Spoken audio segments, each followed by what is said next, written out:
வணக்கம் மக்களே, நான் சத்யவர்ஷா. இந்திய அரசியலமைப்பு ஆலோசகராக பணியாற்றி வருகின்றேன். தேர்தல் ஆணையம் கண்டிப்பாக இந்த தேர்தலை முழுமையாக தள்ளி வைப்பதற்குரிய ஆலோசனை கூட்டம் நடத்தப்பட வேண்டும்.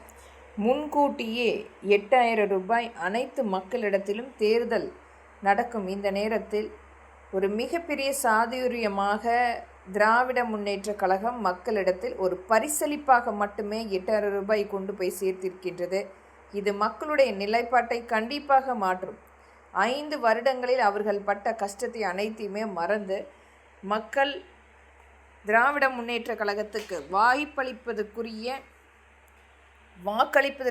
பங்களிப்பு கண்டிப்பாக ஏற்படுத்தப்படும். இது மற்ற கட்சிகளுக்கு அநீதியாகவும் ஒரு நிராகரிப்பை கொடுப்பதற்குரிய அங்கமாக அமைக்கப்படும்.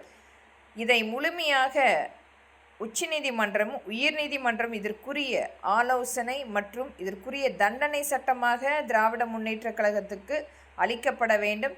ஒரு முழுமையான தேர்தல் தடை கண்டிப்பாக திராவிட முன்னேற்ற கழகத்துக்காக அளிக்கப்பட வேண்டும். இது முன்னுதாரணமாக மற்ற கட்சிகள் தேர்தல் நடக்கும் சமயத்தில் இது மாதிரியான பரிசளிப்புகள் கொண்டு வந்து கொடுக்கக்கூடாது என்பதை ஒரு முழுமையான ஒரு விசாரணையாக எடுத்து இதற்குரிய தண்டனை சட்டம் அமைக்கப்பட வேண்டும்.